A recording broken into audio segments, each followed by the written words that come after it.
Yeah, do I it. pressed it. Yeah, good. I want to be live. What is up, everybody? Welcome to episode 421 of Keeping Karlsson, the pre-show. How's it going, Wow. Brian? Can you believe we got through episode 420 with no jokes made? Uh, well, 420 was me talking to Prashant Iyer, so you Oh, weren't there. oh. You missed Did it. anyone make a joke? I don't even think I mentioned it on the show that it You was didn't episode notice that it 420. was, yeah. So missed opportunity. What's the joke? Okay, episode 420, episode 69, nice. Episode I have, 420. well, I'm a teacher, right? So, I think I've told you this story that, Kids that just like the numbers and they don't even know what they mean. They just know yeah, the they're funny just like, numbers. that's the funny number. Like, do you even know what the number is? Yeah, it's the funny number. Yeah, there you go. But why is it? Because it's funny. Like, that's just Why the does number. you see how my dog does this as soon as we're settled, and now she's like, Universally agreed upon being funny. What's your dog? What's Cody doing? Cody. Oh, she's at the door. Bring her in. Let her sit. Elon, let her sit. Let her lay on the couch. She's been no, I want her to. She's the one who got up and asked to leave. She'll claw at the door otherwise. But she didn't come back in. No, I know she wants to leave right now. She'll come back later, I'm sure. Dino will let her in at some point. All right. So yeah, we got a really fun show planned for today. I feel like we're going to go really long. Shams is waiting for episode 42069 for redemption, like 42,070. We need to do if we do a show every day, would we get there by the end of our lives? 42,000. It's gonna take a while. I mean, we've already done 400, so we only need 3,800 more. No, 42,000. We still need like 41,600. Oh yeah, we need 38,000 more. I think it would be 100. No, it's like over 100 years. Your math is off, Brian. Oh yeah, sorry. It'd be. I got it. It would be 41,000. It's okay. This is 700 something. I'm the numbers guy. Yeah, you're the. Well, at least you're not talking about Jersey numbers like on the Patreon cast. People loved it. They just love you don't know. Annoying. You don't know. No, I think it's a mix. I think people love what I'm talking about, and they love that you don't believe that anyone else finds it at all interesting. By the way, if you're watching this on YouTube, please download it on a podcasting. Oh yeah, that'd be nice. Service, because that helps us get credit for what we're doing. We really download just subscribe. Apple, just Spotify, anywhere. All of them. KeepingKarlsson.com. Click one of the options. Download. Set it to auto download. If you could play, I think you actually might have to. Anyway, thank you for being here. Do that if you can. Also, we had a really great patron cast on Wednesday. Let's save that for the show. Let's say that. Yeah. Let's talk about the patron cast. Well, I'm just going to put it out there for the live before for the YouTube crowd. Yeah. Before, during, after. Yeah, exactly. We got to always be selling, right? Do you know I'm going to tell you business on this episode? You're going to tell me news? No, I'm going to tell you. But JT Miller seems like he just. You know what? I'll save it for the show. I'm excited to hear about JT Miller on the show. Oh, I was going to do a random. Let me get that website. Oh yeah. So here's what I wanted. Just to be clear. Yes. I just want to spin the wheel for where we start, and then we still go alphabetical from that point. Let's do even crazier. Let's just do every single one's random. Every single one is random. I'm going to just generate a random order. We've prepped our teams. Okay, well then we didn't have to alternate alphabetical order. We needed to alternate something. It'll be fun. It'll be fun live to get the surprise of who's next. Yeah, I shared it in episode discussion. You could, yeah.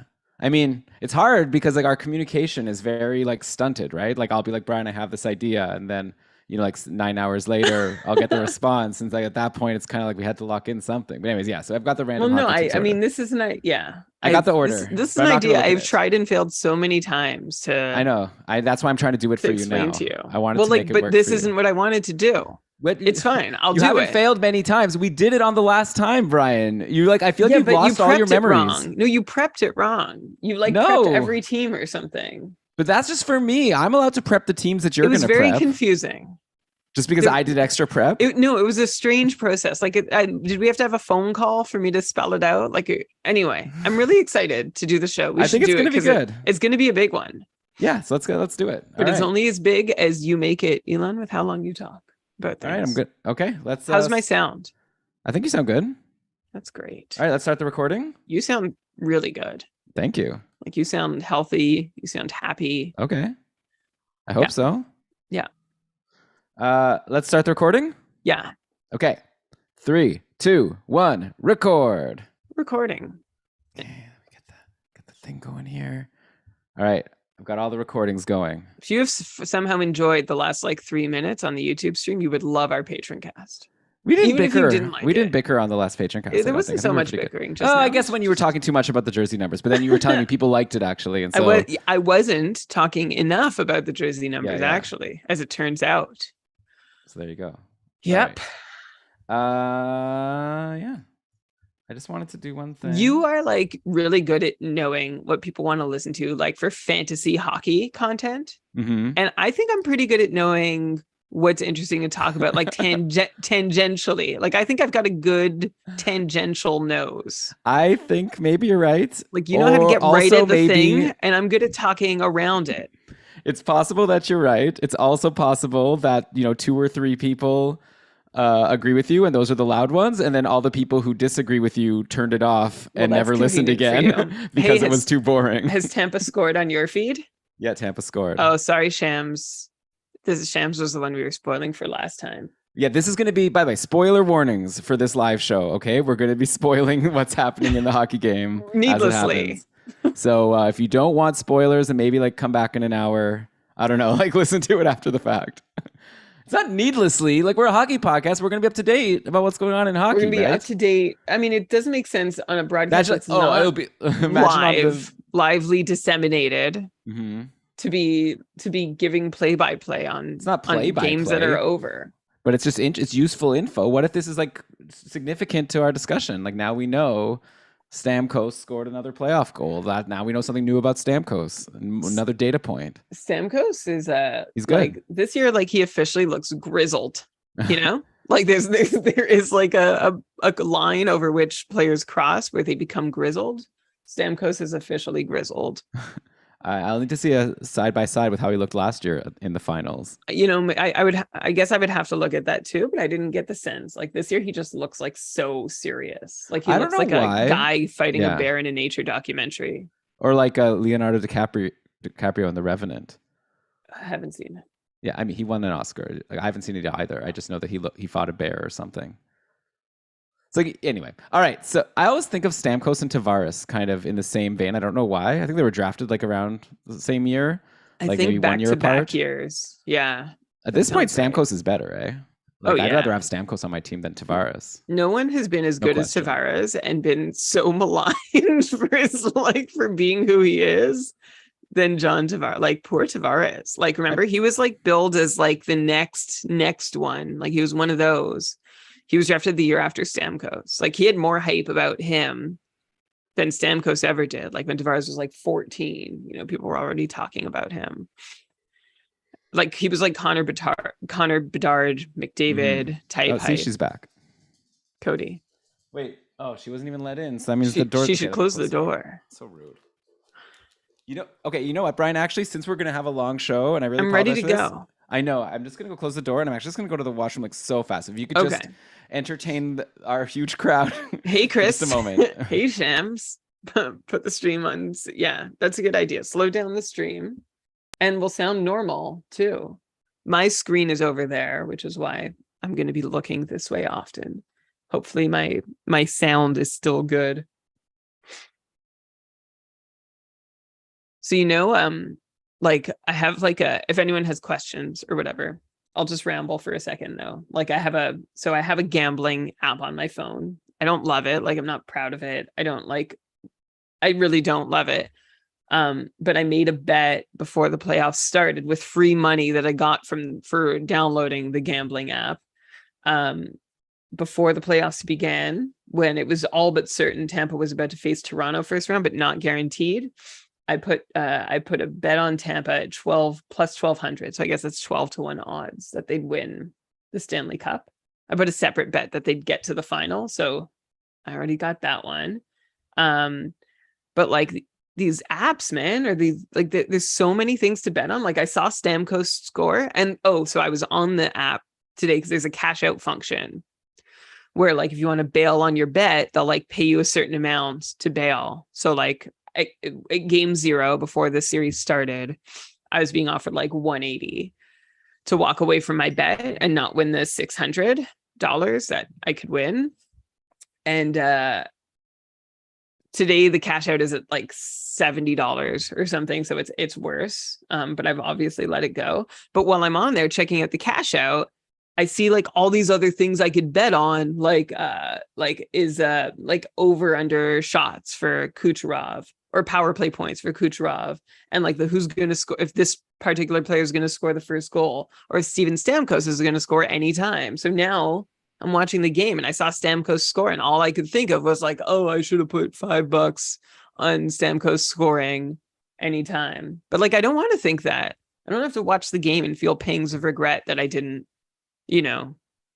make a bet. Yeah, there's so many.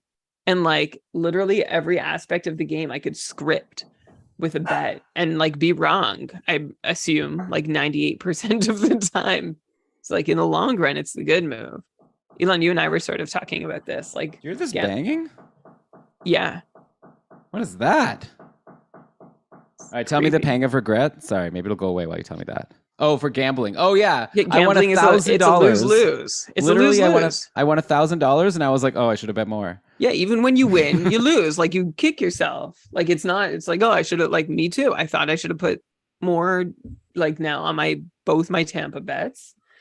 Or at least I'm one happy of them. about that $1,000. I think I'm going to use it to fix our closets, and that's only going to pay for like a third of the cost. That's awesome. Life is hard. Yeah. But anyway, you can bet so much, and like the Hockey Night in Canada broadcast, like there's a whole intermission segment every intermission, which is just like sponsored content. Basically, it's very annoying. I gain nothing from it as a hockey watcher. Are you doing a anti-gambling rant right now? I mean, some people like it. I'm tired of these. I am personally. Mm-hmm. You can like it, and I'm not gonna yuck your yum, but I am gonna say. I like that saying. Thanks. Did you learn that from your students? It is a really good one. No, from my co-teacher this year, actually. But like, it's a really good one. It's a very good like Gen Z phrase. I didn't know you would say something like that. Well, it might not be a Gen Z. It might be like really old. You know, another good one? Hit me. Hurt people. Hurt people. Okay, yeah. That's not as much of like a cool slang as like just a good like sort of life. Just like, yeah. Okay, those are two good ones I've learned this year. But I'm just like literally while I'm watching the game, the screen, they'll move the panel. It's like how they show like like wrestling replays, like the live action sort of like turns away on a smaller panel and another panel pops up with some other content. And it's like a betting ad in the middle of the game. I don't want to have to think about betting all that. I don't want to think about betting at all. They got to make money. I don't know. It's a good sponsor, I guess, for the NHL. Yeah. Well, the NHL has made record revenues this year thanks to gambling. Yeah. Like thanks to like floodgates opening for gambling, also because Seattle joined the league. So like if nothing else happened, that's like 700 million in revenues, right? For Seattle. Oh yeah, true. I think also though, wait, I forgot what I was going to say. So let's just start the show. Okay. I had a good thought, but I forget it. Well, I like your thoughts. I don't remember what it is. You and Linda, good thoughts. Oh yeah. All right. Let's do this. I tried to look her up.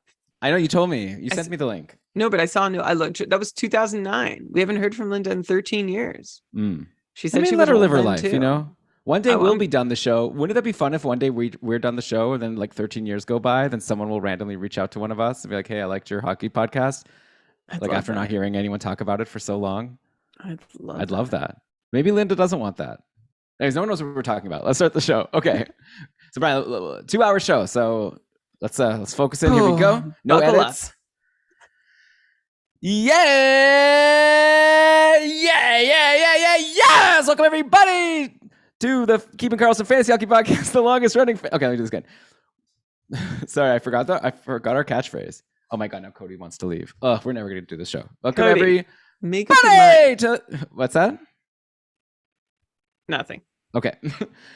Welcome everybody right, to the Keeping Karlsson Fantasy Hockey Podcast, the longest running fantasy hockey podcast in the world, hosted by a couple of guys who love going through the teams, doing one player per team. We're going to do it again today while we watch Game 6 of the Stanley Cup Finals. I am your host, Elon Dubrovsky, and with me for a mega episode of Keeping Karlsson. Find me another podcast that's going to do an episode like this at the end of June while the playoffs are still going. What did I say? I'm Elon Dubrovsky. I believe I said that. With me, of course, to go over a player from every single team that we think had the most surprising season. It's the fantasy hockey robot, the poobah of prognostication, the IPP MVP himself, Brian Com. Hello, Elon. Hello, everyone. Yeah, we are the crazy ones who on June 26th, during Game 6 of the Stanley Cup Final, which we both have on screens. Don't worry, we are hockey fans. Well, hockey podcasting. Some might say that makes us the biggest hockey fans. We are going to drop this giant show of discussion and hopefully some knowledge, information, entertainment for you, dear listener, who are doing your part to win your fantasy league next year, or like over the course of the summer if you're in a dynasty format. Of course, Elon said we're going to pick one player from each team. You know that essentially means we're still going to end up naming like 7 players per team. So we probably should get this one started, but it'll be fun, Elon, because we're both going to talk about the players that surprised us most from each team around the league, either in a good way or a bad way. And I think this is actually a fun one for like you, the listener, to play along with and see how in agreement you are about like the surprises that we name. And if you were more surprised about someone else, which we'd be curious to hear about at Keeping Karlsson on Twitter or on our patrons Discord server. Play along with us as we go. This is going to be really fun. Yeah, tweeted us at Keeping Karlsson, being like, how the heck did you guys not pick, I don't know, Trevor Zegras on Anaheim, you idiots. Like, this is the one episode where I give you permission to call us idiots if you think we messed something up. I'm not going to spoil it yet, but I caught a team, Elon, where you had named a player and I had named 2. And like 10 minutes before we jumped on to record, I was like, oh my God, like, I can't believe the most obvious surprise was. I'll tell you when we get there. I'm excited. Okay, so this is going to be a lot of fun. And I think that this is the kind of exercise where you may be like, why do I need to think about this now? Like, if you want to, like, let's be real. If you want to like have a chance to win like a super competitive league next year, you need to be thinking about this stuff. Don't wait until the last minute. So we're just going to, reset on all these surprising seasons and obviously discuss if we think what they did this year was for real or if what we were expecting going into it is what we should once again expect going into next year. So we'll get into all of that in just a sec. Of course, Keeping Karlsson, very proudly presented by DobberHockey.com, #1 fantasy hockey website in the world.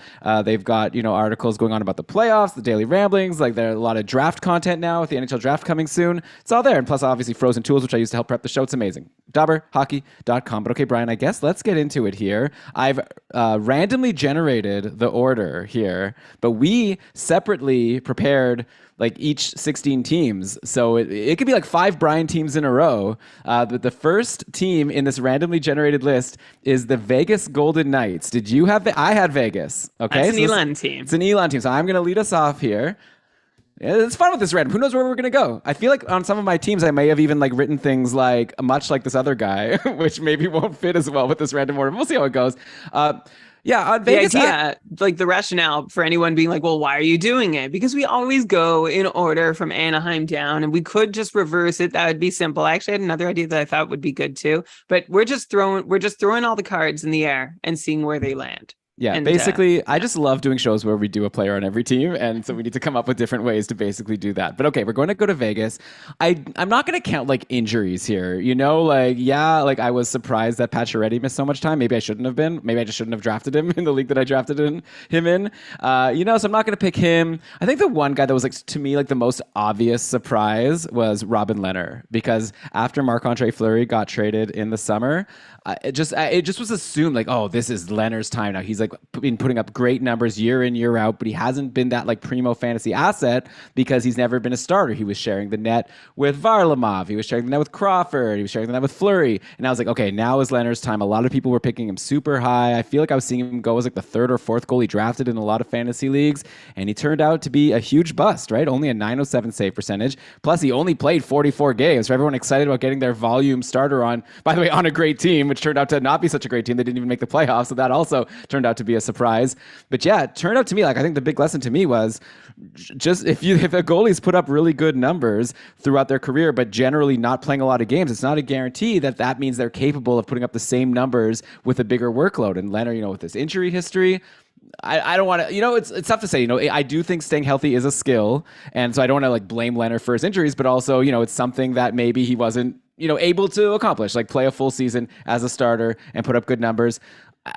He's had off-season shoulder surgery. Like, hopefully that means he's going to come back better than ever for next season. It could be the kind of thing where now going into next year, he's like a great sleeper, right? People had too high expectations going into this year. Now his like expectations are going to be way down going into next year, but this still is the starting goalie on what should be a really good team if everyone's healthy. So to me, it's like he's someone that I definitely wouldn't reach for next year, but I could see myself ending up with him on some teams if he falls enough. So Brian, what do you think about my pick of Robin Lehner as the biggest surprise? And also, do you kind of concur that maybe it'll be for next year somewhere in the middle? I don't think he's going to be as great as we thought he would be, but I also don't think maybe he'll be this bad. I have a problem with this narrative about Robin Lehner, that he's never played enough games for us to adequately judge how he'd handle a workload. Like this year, he started 44 games. Okay. And I can tell you there's a season in Buffalo where he started 58, 920 save percentage. A season in Buffalo where he started 50, 908 save percentage, not as good. Another season with the Isles, he started 46, 930 save percentage. A season in Chicago, he started 33, 918 save percentage. So yeah. 44 is greater than 33. Well, I'm just saying, he hasn't. Well, this season we were hoping for that big workload, and it just basically even if it did he didn't do well. This is the fourth time he started at least this number of games, and he blew it. 2 of those times he's done well, and 2 of those times he hasn't. And I don't think it's fair to say it's just because of a big workload.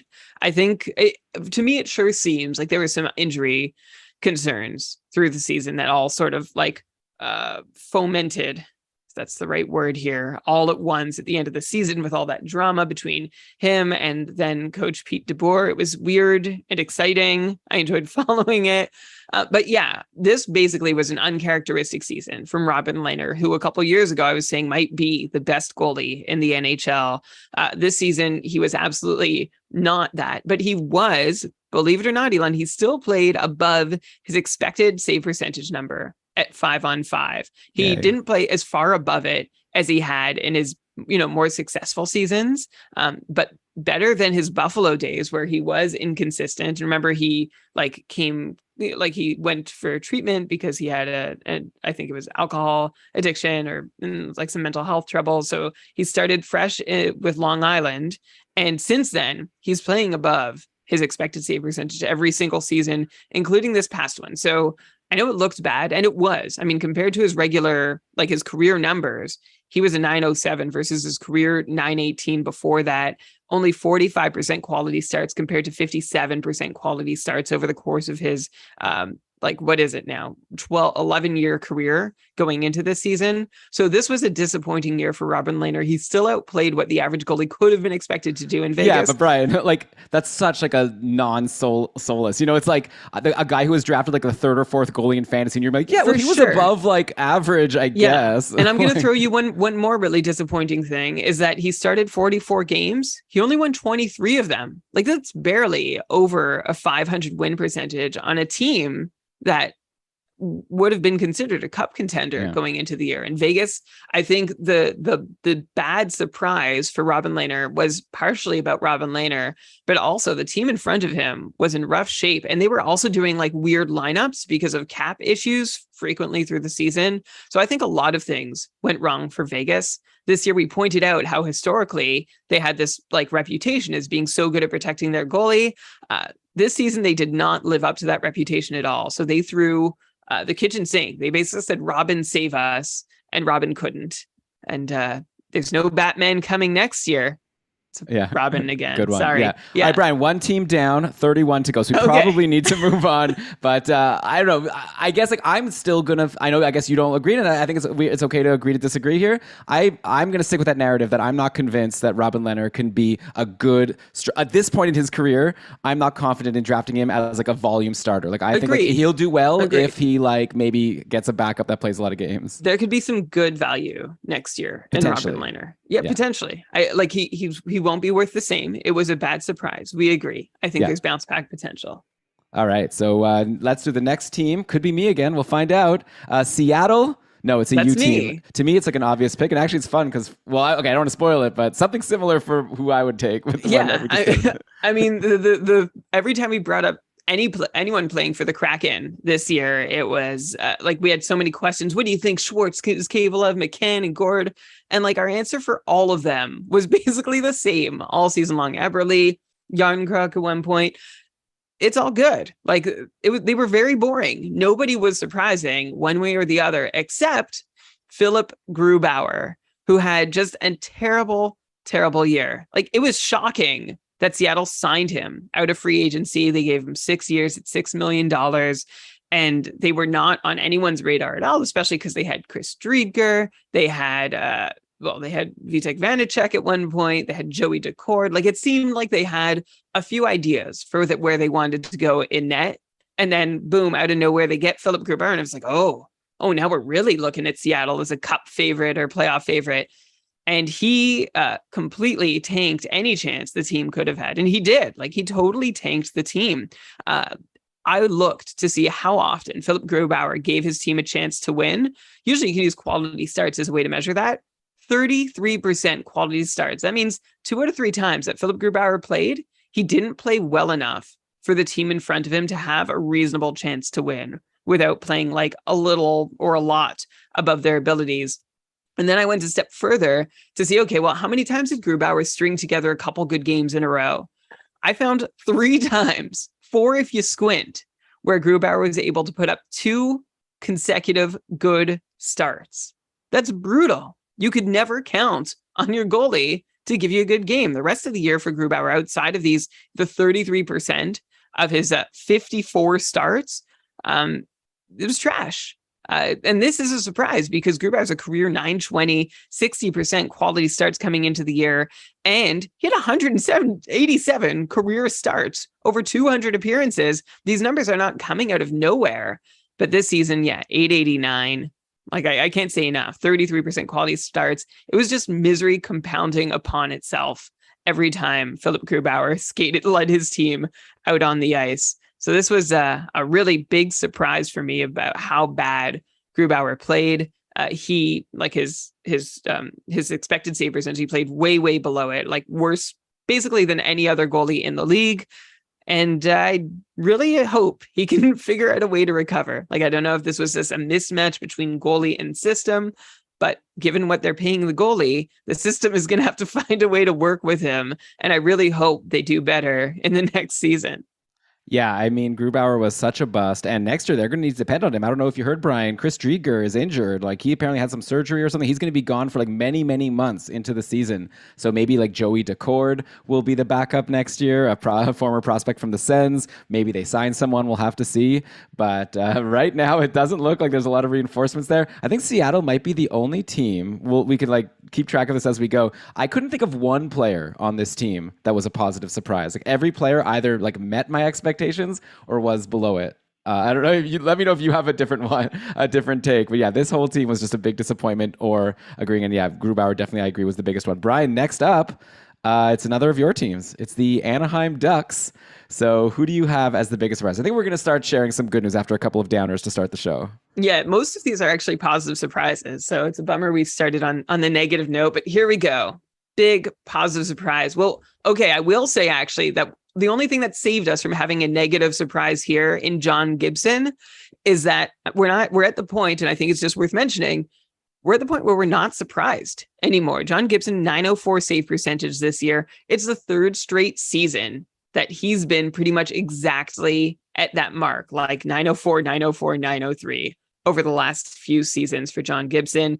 And this season, though, in terms of Delta Fenwick save percentage, so compared to his expected save percentage based on his workload, was the worst of his career. So maybe that was a little surprising, but also not really, because he seems to be sliding, and I hope he can be rescued, whether it's in Anaheim or elsewhere. But there were a lot of good news stories in Anaheim this year. And I think the biggest one, I mean, Zegras was really exciting, fun to watch, did some cool moves, but I think the player who was the biggest surprise because of his recent track record is Troy Terry, who headed into his age 24 season with parts of 3 seasons under his belt, but nothing to show for them. Like, he'd been lighting it up in the AHL, 57 points in 55 AHL games over the course of 3 seasons before this one, which is amazing, right? Troy Terry was a 5th round pick, 148th overall back in 2015, but had nothing to show for it at the NHL level.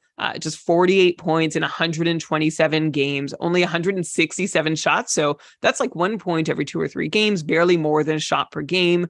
Wasn't seeing more than 14 and a half minutes a night. But this year, Troy Terry came flying out of the gate and then never stopped.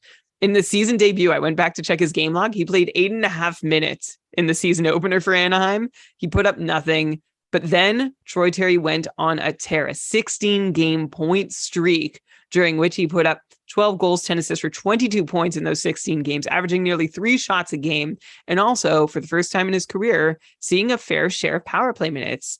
The Ducks seem to rotate 2 units pretty evenly. And Troy Terry never had much more than a 50% share of the power play time on a consistent basis, but he was getting some, and his ice time rose to 18 minutes a night on this run. Basically, Troy Terry put up half his previous career output from 127 games to date. He put up half all the points he put up in those 127 games in just 16 games. And that was Troy Terry's big coming out party. A lot of people were going crazy for him. There was a lot of Troy Terry trades in fantasy leagues because there were believers and non-believers. And it was probably kind of a push at the end of the day, depending on how much you paid for Terry. That was his hottest run of the year. The rest of the season, Troy Terry produced at a 60-ish, a little higher than that point pace. But still, that's massive from a guy who had upside, but never registered meaningful production or even locked in an NHL roster spot until really this season or maybe the one before it. So that was a really nice surprise from Troy Terry. Do you want me to throw you? Do you want me to throw it to you better? I can throw it to you better. No, I could jump in. I just didn't realize. Yeah, next time maybe, but this time I'm good. Okay. Yeah, Terry was amazing. Definitely not someone that was drafted. I'd be curious to check if he was drafted in any cupful leagues. I'm almost 100% positive he wasn't. He wasn't on anyone's radar. I doubt we even mentioned his name at all in any of our preseason content. We'd given up. Yeah, of course. And so definitely an amazing year. And I think going into next year, I don't see why he can't be similar, right? At this point, he's a top liner on the team. He's going to play with Zegras, who will be better. Mason McTavish is coming.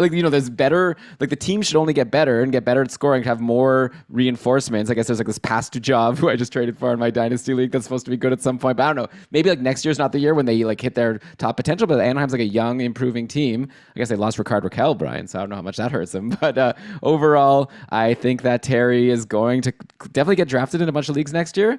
I don't know. What would this is with no real forethought yet, and obviously we'll have a whole offseason to come up with projections. But off the top of my head, I'm thinking 65-ish points, give or take 5. Yeah, I think that's right. And I think actually the trick for Troy Terry next year is going to be to not get too excited. He this year he got more ice at 5-on-5. He made a top line with Henrique and Getzlaf. Getzlaf is gone, right? So just think about next year. Is he going to get more top power play time or still be stuck around 50%? Who's going to be on the top line? Are the Ducks going to load up? Because they're pretty thin. Troy Terry could hope to play with 2 of Zegras and Henrique and maybe Sonny Milano. And I think only Mason named McTavish is hopefully someone that we're hoping will step in next year. Right. But I out of all that group, Trevor Zegras is the only legit top line player in the an NHLer amongst that. So Troy Terry will have his work cut out for him, I think, but he looked pretty good under the hood. I liked what I saw. I think a lot of it is repeatable, and I'd have him around 60 points. And Dylan, I can answer your question. He was drafted by exactly 1 cupful team. So there were 31 drafts. Troy Terry was drafted once at 248th overall. And it drafted 252 people. We probably don't have that data in front of us of who it was, but please, whoever drafted him, tweet at us or message us on Discord and let us know who you were. I want to give you a proper shout out. And also I want to know if you hopefully you drafted him and then kept him and then dropped him, before, some people drafted and then there were still a few days before the season started where everyone had unlimited ad drops. So that would have been so sad if the one person who drafted him then dropped him before the season. But yeah, great pick. Someone I can tell you it was Julio's apartment in Tier 3 Frolunda. Ah, okay. And then how did he end up doing? I can actually look that up at cacuffle.com.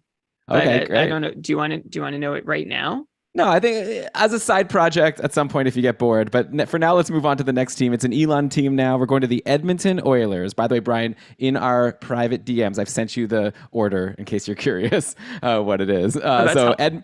Edmonton is up next, and I feel like this is a team where the players who did well, we expected them to do well. Like, I'm not going to be like Connor McDavid. What a shock that he won the Art Ross this year. Leon Draisaitl, an amazing season. Hyman, maybe even a little less good than expected. Like, kind of made up for it in the playoffs. I think this is going to have to be another negative, unfortunately. I think the clear letdown was Tyson Barrie, right? Because he was coming off a 70-point season where he was getting drafted super high in fantasy. It was like, this guy's going to be once again on the top power play. He just signed this like new contract for decently big money, like 3 years at 4.5 mil. So it's like, why wouldn't the Oilers give him the same deployment? So why shouldn't he just do something similar? But out of nowhere, he totally laid an egg. He stunk right from the start. I was like, I drafted him in the cupful, and that was a big discussion early on because I traded him for Marchessault, who at the time maybe it felt like a sell low because I paid more in the auction draft for Barrie than Marchessault went for. But it was just like we saw right away that it seemed like he was getting benched more than we expected. And that like the thing is he ended up with a sad 41 points in 73 games, which like isn't terrible. Like it's not like not fantasy relevant, that's like around a 46, 47 point pace, which is decent for a defenseman. But then come the playoffs, in 16 games, Tyson Barrie had only 5 points. So complete, like anyone who drafted him in their playoff pools was totally let down. And this was on an Edmonton team that was, remember, there were games where they were scoring like 7, 8 goals. And still, Tyson Barrie only 5 points in 16 games. And he was still even on the top power play. Got to imagine that the chances of him holding that top power play kind of dwindle each year. They have Bouchard. They have like Broberg, who's probably going to make the team next year. Like there's going to be more and more people coming in that can challenge him for that spot. So I think that 41 points in 73 games next year, I'd almost think of that as like, that's the upside now. Like I would hope that if I get him, he'll give me that. I guess there is always, the upside because like when you're playing on the top power play with McDavid and Draisaitl, I guess you could get hot again.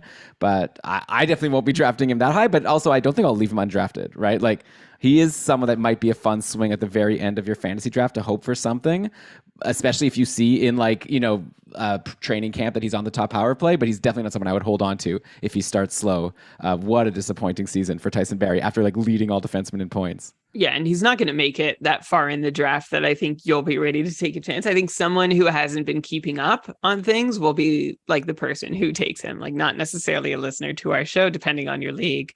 But there's just, the only thing to like about Tyson Barrie has been his point production. There's nothing else. In fact, everything else got worse this season. He went from shooting, like over the course of his career, he's generally been between 2.5 and 3 shots per game, just 2 shots per game this season. So really offering you very little of anything, having his power play status challenged. So there are plenty of reasons to not be that interested in Tyson Barrie. He could bounce back. It's very possible. The last time he had such a poor pace was with Toronto in his one season there. And he had a huge season in Edmonton after that. And going back the time before that, Barrie paced for 42 points with Colorado in 16-17, followed that up with a 70-point season. So let's not count him out. And that's why, Elon, I think you're right to say, hey, if he's around at the right moment, I could still be interested.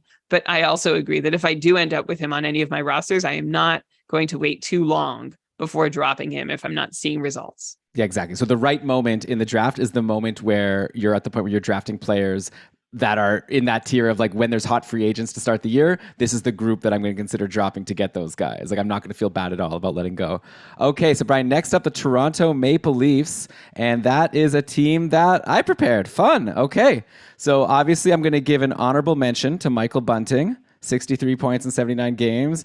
I mean, definitely nobody expected that, but we did see in like preseason that he was, on a line with Matthews. Like you knew like it could be good, like Matthews and Marner, or I guess he wasn't in preseason because wasn't Matthews. What was the deal at the beginning of the season? Like Matthews was injured or something. I know at the start of the year, like Matthews wasn't around. So that must have been an injury or something. But anyways, safe to say that Michael Bunting is a guy who was very impressive and someone that people should be looking to draft next year. Like I don't see why he wouldn't just once again slot in with Matthews and Marner. They have him on this like amazing value contract for one more year. They had great chemistry. There's no guarantee that he holds the spot all season. Like, they could always go cold and then Sheldon Keefe could like shake things around. And we'll obviously have to see also what the Leafs do in the offseason. Not that they have a bunch of cap space to do anything too crazy. But yeah, I'd be comfortable drafting Bunting as like a I don't know what, like a 55, 60 point guy, which I think he'll fall to that just because there is that inherent risk that if he gets bumped off that top line, he like loses all his value. But yeah, I'm not too worried about him falling off too far. But anyways, he's not my pick. Okay, so you could comment on Bunting if you'd like after, but I'm going to give you my pick. And I'm going to talk about, this might not even be the player that I was like the most surprised about, but just the guy I want to talk to you about. So maybe I let a little bit of that leak in. But let's talk about William Nylander and his 80 points in 81 games. Like, it was overall a career year for him. I got him kind of late in a couple of drafts, later than I should have. And he was like a huge win for me. He was previously closer to a 70 point guy in his previous couple of years. Now he bumped himself up to an 80 point guy. He also took more shots than ever before. He was averaging over 3 shots per game. The weird thing is that he actually had a weird final stretch of the season, right? He was bumped to line 3 to play with Kampf and Engvall. Somehow he still kept the points going for the most part. A lot of it's still on the power play, right? Like, he's stuck on that top power play. But I'm curious, Brian, we're talking about a guy who had 80 points this year, but if there's now that risk that he could be bumped down to the third line maybe to start the year, or even if he doesn't start on the third line, now we know that Sheldon Keefe might decide to put him there. Can we really comfortably project him as an 80 point guy again, or maybe should we just be expecting around that 70-ish points again? Also, like, even if he's on the second line, it's like with Tavares, who's like not as exciting as it used to be, right? He seems to have fallen to be more of like a 70-ish point guy instead of 90 like he used to be. So I don't know. I'm finding it hard to want to justify expecting Nylander to keep it up again, but I'm very curious for you to tell me you disagree. I like Nylander's season last year at 5-on-5, though it wasn't remarkably different from any of the past ones. And I wouldn't poo-poo playing with John Tavares at all. Like, just because he's not the guy everyone thought he would be in their wildest dreams of him in Toronto, and doesn't get to play the starring role to be the guy that he was with the Islanders, doesn't mean he's not good. So I would get that idea out of your head. Nylander playing with Tavares would be a really great thing. But where we want to see Nylander definitely playing is on that power play. You mentioned he was still producing because of that power play when he was down on the third line. He put up 31 power play points this season. Last year, he was pacing for, around 20, career high. That's about his number. He had 27 power play points in his first full season in the league. Sorry. But hadn't done anything like that until now. And it's been great because now Toronto has been running that like loaded top power play unit instead of sort of having that 1A, 1B that they had for a little while. So I think that's going to be the key to wanting Nylander next season. I think it's unreasonable to think that he's going to spend all year languishing on a third line. Like, can you imagine the attention that would draw and like pressure it would put on him and the coaches? I don't think that would be a tenable situation in Toronto for very long. So if he's on the roster, I expect him to play in the top 6. I expect him to play on the top power play. I expect him to keep shooting the way he's been shooting, which, as you said, is above where it's been in the past. And I expect there to be periods where he looks uninterested and gets bumped down and demoted from time to time. Overall, I'd still be thinking that he's a 70 to 80 point player. And he was a really positive surprise. 34 goals, including 13 on the power play this season. A huge, huge season from Nylander. Yeah, definitely. I just feel like it's going to be the kind of thing where like I'm going to appreciate what he did for me last year in Cupful, and I don't think I'm going to get him next year. Because I'll take him as a 70 point guy, but if someone else wants to take him as an 80 point guy, I think I'll like let that person go for him there. Okay, so next up, Brian, we're going to the Boston Bruins, which is one of your teams, and I'm happy that turned out to be one of your teams because I was looking down the point totals of everyone and even the goalies' stats. I was like, yeah, pretty much exactly what I expected from everybody. There weren't really any surprises in Boston. I'll give an honorable mention to Charlie McAvoy, who put up a 59-point pace with 21 power play points, and I think he really emerged as like a legit. I think in our minds, he's always had that upside, and he's been close, knocking on the door of being this legit top pairing defenseman who had some offense to give also. But this was the year he really fulfilled it. And if you were following any of the NHL awards talk, you probably saw he was kind of like the hip top 3 ballot pick for anybody who was really paying attention to the stats, So on the defensive end, balance with the offensive. So way to go, Charlie McAvoy, for emerging as a legit top power play option. Hopefully he stays there and this debate is over, with Matt Grzelcyk and whatever. But I think my surprise is going to be Taylor Hall. And it's kind of boring, right? Because like you said, Elon, we didn't see many surprising things. A lot of it shook out the way we thought. But I think the surprising thing was that Taylor Hall ended up playing with David Pastrnak, and like that Boston made that shift. And I think Taylor Hall, if I had to pick a player, like he embodies that change in the lineup. Like he looked lost. And actually Taylor Hall had looked lost for a little while since his last 2 full seasons in New Jersey. Since then, he's been hopping around the league, Arizona, Buffalo. But before that, 92 and 100 point pace seasons from 2017 to 2019 with the Devils, not that long ago. And then by the time he had landed in Boston after visits in Arizona and Buffalo, he essentially looked like a complementary piece rather than a star player. Even with a lowered expectations as a complimentary piece, Taylor Hall surprised me by how ineffective he was, which made it even more surprising when he did then step up to deliver. Like the first part of the season, Taylor Hall, 14 points in 26 games through mid-December. That's like 2 months of suffering. And that's on top of everybody who suffered with him in Buffalo last year. That was brutal, right? Hanging on, just thinking to Taylor Hall, he's got to do something. And then for anybody who did wait long enough, your patience or just tolerance was rewarded as Hall put up 47 points in 55 games, a 70-point pace through the rest of the season, which was in large part thanks to playing with David Pastrnak. Like that worked well for everyone. Marchand and Bergeron didn't miss a step. Pastrnak and Hall got better, and Eric Howla and Craig Smith each got to take some turns being fantasy relevant too. So I think the line shift was the big surprise, and Hall as a beneficiary is great news if assuming all those pieces are back. We're still waiting to hear what Bergeron's decision is going to be, but I'm operating on the assumption he's back rather than he's not going to be, which I think means I'm going to count on Taylor Hall for a sneaky 65, 70 points next year. Yeah, I guess when I said like the final numbers were like surprising to me, like or weren't surprising, but like you're right. Like I was very surprised by how bad Taylor Hall was at the start, and then by how amazing he was at the end. It was just like when you put it all together. But yeah, for next year, so yeah, the indications are Bergeron's going to sign with Boston again. That's been like the rumors lately. Unfortunately, Marchand is injured for a while, so if we're starting to like figure out the lines, if Marchand's going to be out, could be good for Taylor Hall if he just jumps up. Like, or I guess it's good if he's on the line with Pastrnak. It's also good if he's on the line with Bergeron and like I don't know DeBrusk. I think so. It'll be interesting to see how those lines shake out. Sans Marchand to start the year, but obviously Taylor Hall will be a big part of it, and he'll be on the power play, of course. So yeah, Brian, I guess that's a good pick. Let's go. I guess also Jake DeBrusk, by the way, was like a surprise for like that one random stretch where he was getting like points for like 2 weeks. It would be surprising if we didn't have to, like, if he didn't force us to talk about him for like 2 weeks and then allow us to forget him the rest. That would be surprising if he never showed up or he always showed up. But this is how he operates. It's like the 4th year in a row. Who would you take if you have like a last pick of your draft? And I was saying before how like maybe I would take like Barry right at the end. Another guy I might take right at the end is DeBrusk. Just like he'll start on the top line probably. Maybe he'll get power play since Marchand's out. You're crazy. Like a last pick, like just to take someone that'll be fun to see if he can start hot. Tyson Barrie, potential power play 1 quarterback in Edmonton, is on the board. Former 70-point player. Basically, his only use to the team is to manage that power play. I would go Tyson Barrie over Jake DeBrusk.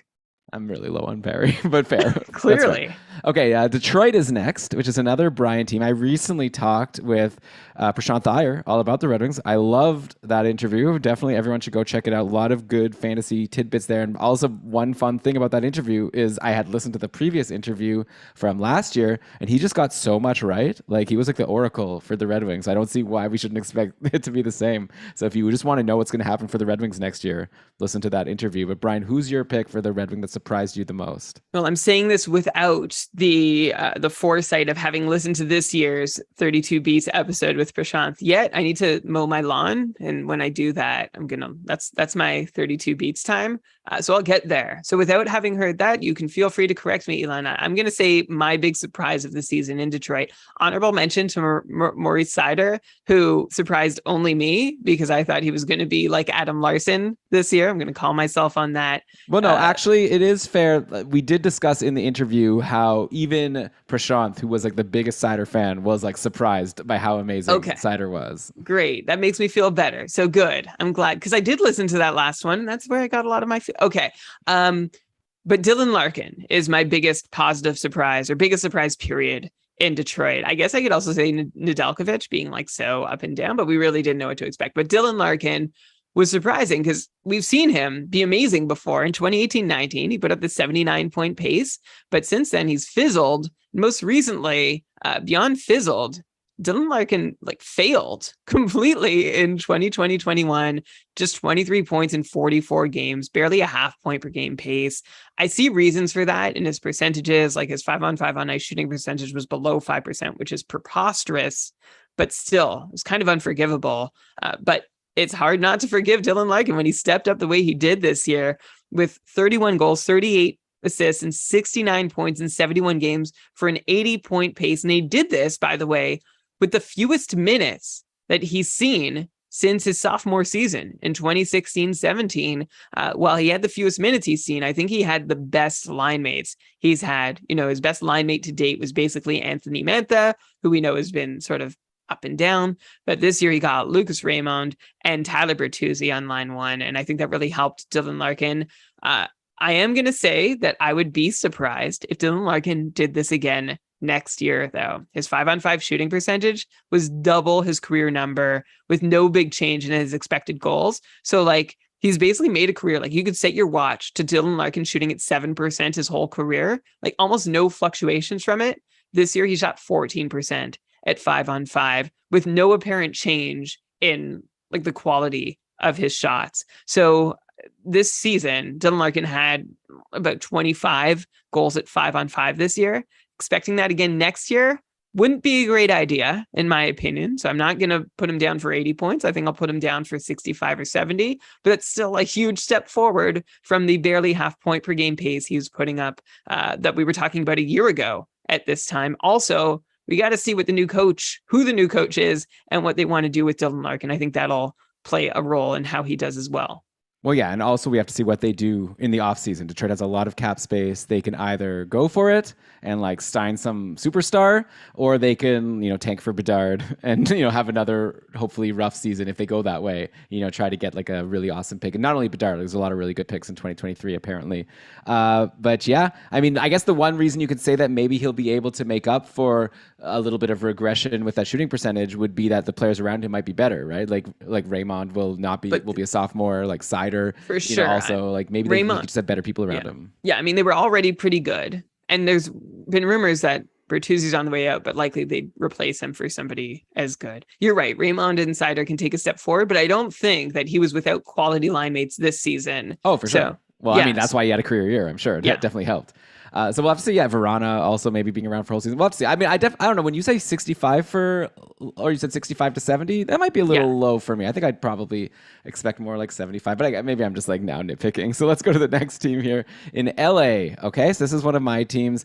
I was kind of wavering. I could have gone with Trevor Moore. I definitely was surprised that he was a 50-point guy, and even like paced for a lot higher than that for like that second half of the year. Like it was kind of typical Trevor Moore to start the year, and then all of a sudden became not like a superstar, but like a really valuable guy in fantasy, like a guy who was like rostered in most leagues. So that was surprising, but I don't know. I don't really want to talk about him. Instead, let's go negative. Let's talk about another goalie who disappointed us in Cal Peterson. Okay, like this is a guy who had great numbers in his first 54 games in the league over the previous 3 seasons. We all kind of expected this was the year that Peterson was officially going to take over from Jonathan Quick and be, if not like the volume starter, at least like the 1A, and it just like did not work out that way at all, right? Like in the end, Peterson like struggled out of the gate. He ended the season with only an .895 save percentage, only played 37 games. Quick played 46, was much better. Like I guess he faltered a bit at the end, but Quick was like a 9-10 goalie. So now going into next year, like in Ben's interview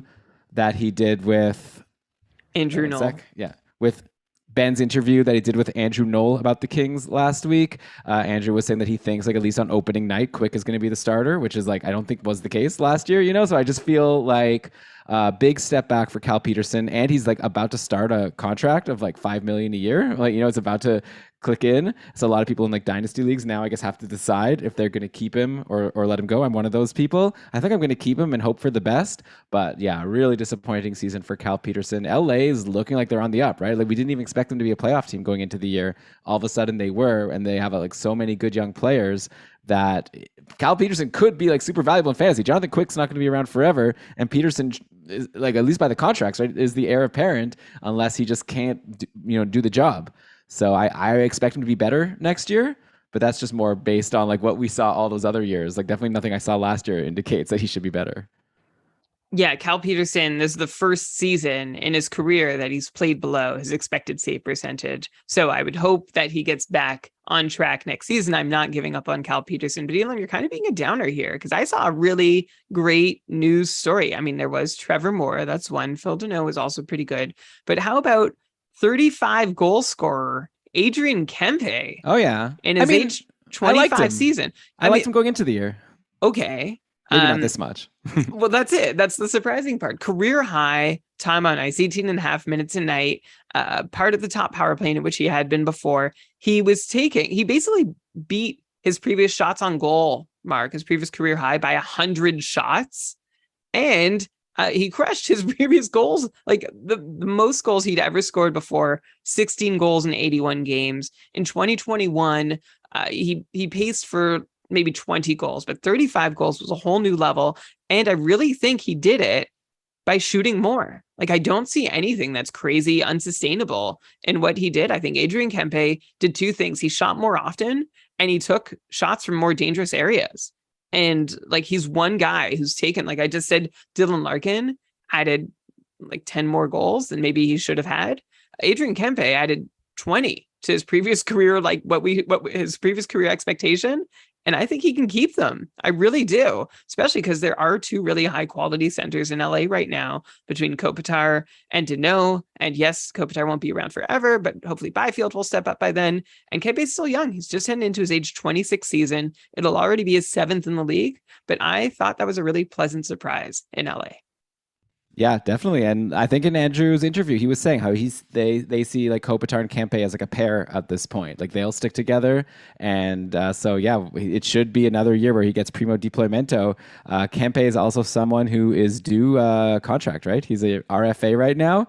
We'll see if LA decides to lock him down long term after this amazing year, give him an 8-year deal for whatever. What would it be, like $6 million per year or something? Probably he's earned at least. Or maybe they'll do a bridge. That's going to be a fun one to watch and see what the Kings do over the offseason. All right, next up, we've still got a lot of teams to go. We've got 24 teams to go. We've done 8 so far, Brian. Okay. So this is going to be, that's good. I'm excited. The Yeah. more the better. I want to talk to you all night. And we're going to get to the next 24 teams in just a moment. After a word from our sponsors, if we have any. It's always a surprise, right, for the listener, right? We're cutting to an ad break. They're going to be auto-inserted depending on where you live. I don't know. I don't need to explain to you how this all works. And how old you are. Well, they don't know that. and your personal interests. Maybe like if we were to do a survey and then send like the demographics of our listeners to the I don't know how they, podcasts sometimes are like, can you please fill out this survey? It helps us out. We haven't asked people to do that yet. We're not going to today. All we're going to ask you to do is wait a moment and we'll be right back. Okay, we are back, Brian. And like I said, 24 teams to go. And we're going to start in Florida. It's another Brian team. So Brian, who surprise, like Florida, everyone was amazing in Florida, right? Like, I don't know how many of them were surprises because we expected a lot of these players to be really good. I'm very interested to hear where you're going to go for the most surprising season in Florida fantasy-wise. This is the team where you had a name, and I'm going to spoil it if you don't mind.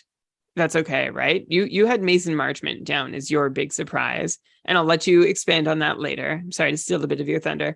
No, it's your team. I just for each team that wasn't mine, I just wrote a name that came to my mind. Like, okay. Mason Marchment, no one expected him to have these like 4-goal games or whatever he was doing, right? Yeah. He was insane for a little while. Right. And the thing is, he didn't keep it up long enough to be officially surprising. And then I was like, in my mind, like, so yeah, it was great that he showed up. Amazing, huge production, won a couple fantasy weeks for me. I was really into it. That's great.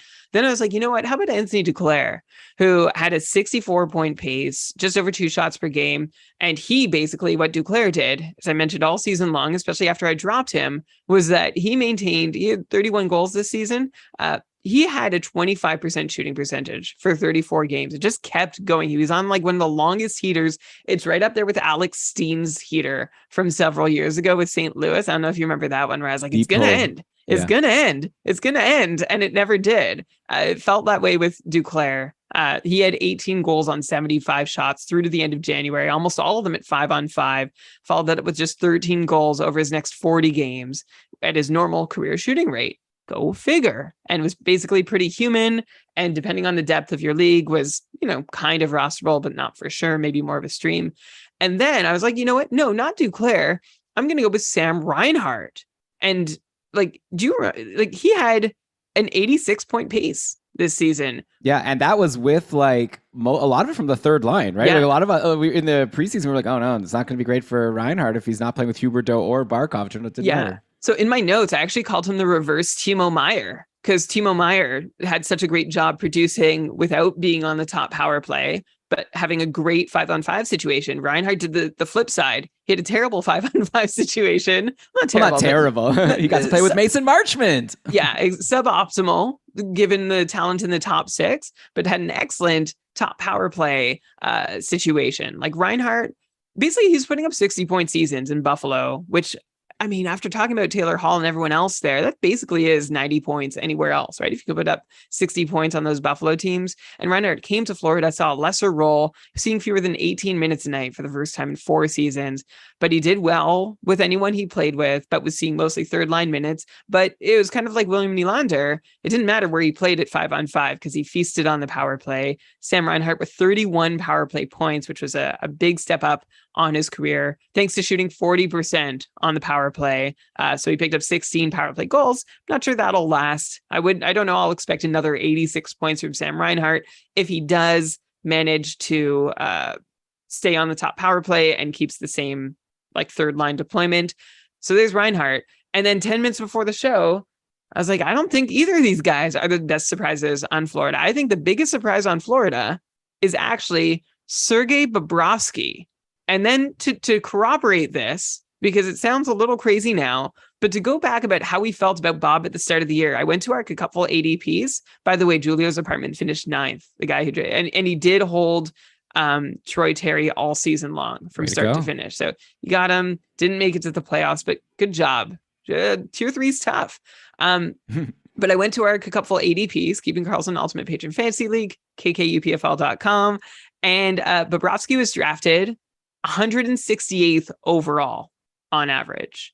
Elon, where do you think Spencer Knight was drafted? Like nearby, like we blew it. I don't know when exactly it was, but there was a point in the preseason where like Joel Quenneville literally came out and said Bob's going to be the starter and Knight is going to be the backup. I don't know if this was like, I know definitely it was before my like auction draft because we did that like really close to the start of the season, and I like felt really dumb like not drafting Bob because like he went like, you know, I think that boosted his auction value a little bit, but still like not as high as it should have been. Like a starting goalie on this amazing team.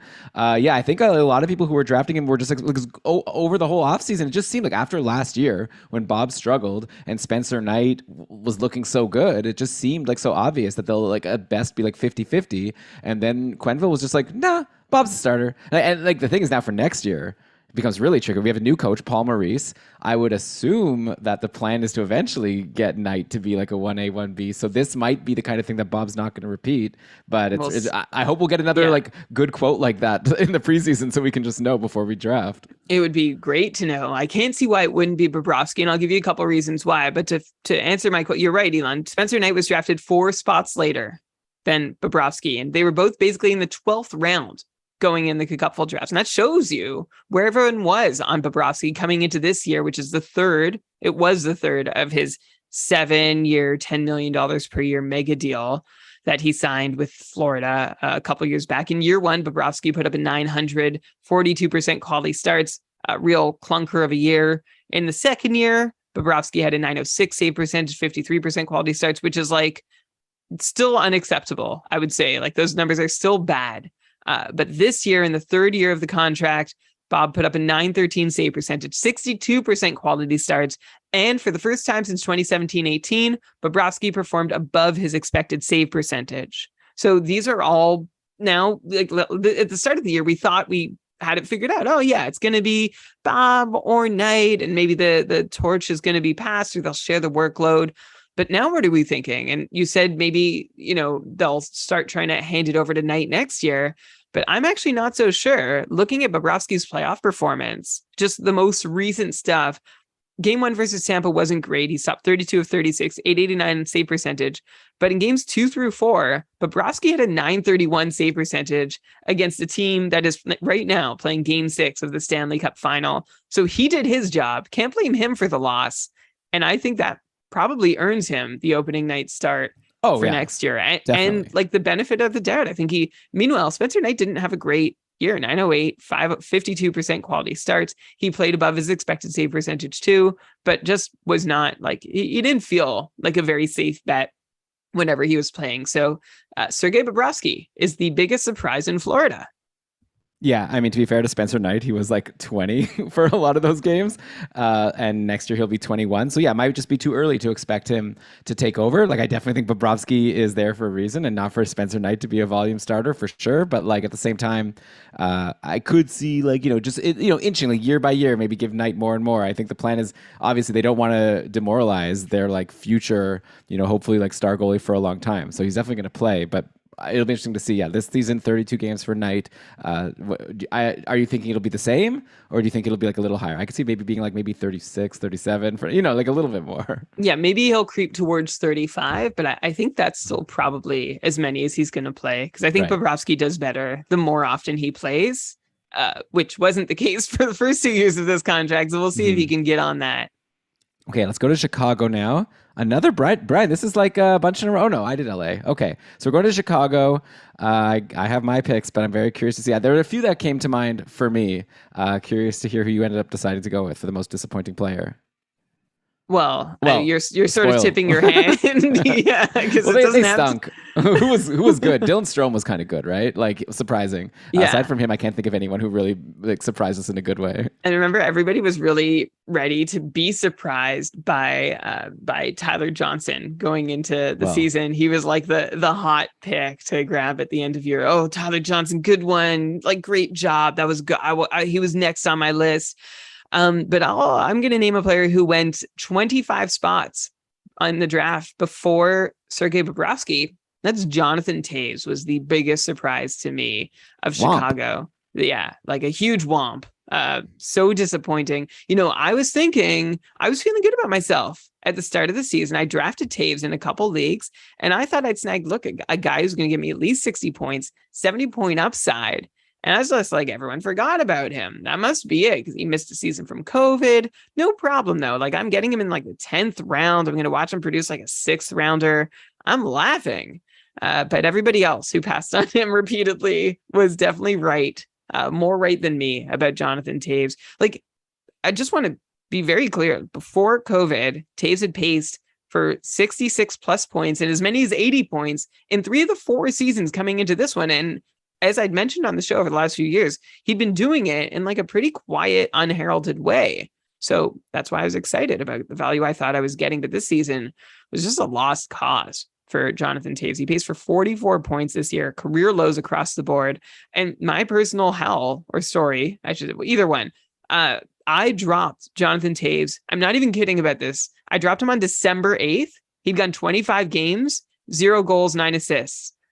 December 9th, Jonathan Toews scores his first goal of the season in his 26th game. Yeah, that's just how it goes. It's like the Michael Jordan, and I took that personally, like, screenshot here, like the meme, because like then Jonathan Toews scored 3 goals in 4 games right when I dropped. Like, that's how it goes. But anyway, Brian, I still think you made the right move. That happened to me over and over this season, where I dropped people and but in the end, it still always turned out to be the right choice. Because I normally I would panic about that and be like, oh no, like I gave up this asset for nothing, and like I like all the sunk costs and paid for nothing. But I wasn't actually panicking because it was brutal. Like, there was no reason to believe, even with those goals, that Jonathan Toews could keep it up. I don't think he's draftable next year. Like, I have no idea how much work he still has to do if he can or has recovered from the bout of COVID that he had. Like, he got hit really hard, and I need to see him do better before I have any faith in his ability to produce again. Yeah, I guess the only thing like you could maybe say in Toews' favor is like Kirby Dach has like not emerged as the player that people thought he would be when he was drafted 3rd overall. Like, I know Victor Nuno from the Fantasy Hockey Life podcast, big friend of the show, patron of the podcast, he like was super high on Kirby Dach and thought that he was going to be like, just a really great player. And even he like just traded him for like not too much in our dynasty league. So that just goes to show that he's kind of thinking that Dach is probably a bust at this point. And then when you look at the center depth, like I guess Dylan Strome kind of stepped up. We'll see if he's still with the team. I believe he's a UFA or maybe, no, he's an RFA. But yeah, so I mean, Toews might just get more opportunities because there's no other choice. Chicago really needs a center. They need to get something going soon. But even so, I still wouldn't expect too much from Taves. So I agree with you, Brian. All right, next up, more Brian. Hopefully, the pro Brian people right now are loving the first half of this episode. We're going next to the New York Islanders, where I'm curious to see who you're going to choose. I have a player. I actually started prepping the Islanders yesterday before I realized, oh, wait, that's a Brian team. Oh, I'm so dumb. So I could say some things about one player, but who's your pick? I'm glad you did because I copied your notes, but maybe I'll let you share that player. The two players that I was going to say with the player you said, who is Noah Dobson, I'll put that out there and you can talk about him. But the two other guys I had on my list as surprises for the Islanders are Semyon Varlamov, although I think that might be on me. Like I shouldn't have been surprised. Last season, the one before this one, Varlamov had a 929 save percentage, 74% quality starts. And those are the outliers in his career. And I think I bought into them a little too readily, thinking, okay, yeah, this Islanders team is locked and loaded. I'm going to stop underestimating them. And then I drafted Varlamov in a couple leagues and really hurt for a lot of reasons, like schedule and whatever. But Varlamov had a rough year. He turned back to his usual self and actually worse, 911 save percentage, 55% quality starts, both numbers below his career averages. So that was a sad surprise for me, but I shouldn't have been surprised. Big surprise was Brock Nelson scoring 37 goals, on pace for 42 if he played the full 82 game season. This is from a guy whose career high was a 31 goal pace, which he never actually reached because he didn't play all the games. His actual career high, 26 goals. This big outburst from Brock Nelson was driven by a 19% shooting percentage at 5-on-5 compared to his usual 12% and 11 power play goals scored with the help of 30% conversion rate. But looking further, Brock Nelson didn't look any more dangerous than he had in the past per expected goals. And now that we know, like I was listening to Ben's 32 Beats interview with Kevin Kurtz on the Islanders, and they brought this up and it's like, wow, that's amazing. But, I don't think he's going to do the same thing. My big question now that Trotz is gone, like he was Trotz's favorite. Barry Trotz loved Brock Nelson, like his own son. And I just, I'm curious to know if Brock Nelson is loved quite as much, but I think he will be. But that would be even less reason to think he can repeat such a huge, surprising performance next year. Yeah, I mean, it would be surprising. He'll probably be decent, like worth drafting, but yeah, maybe you don't want to like really reach for him, expecting him to do exactly what he did. Yeah, as far as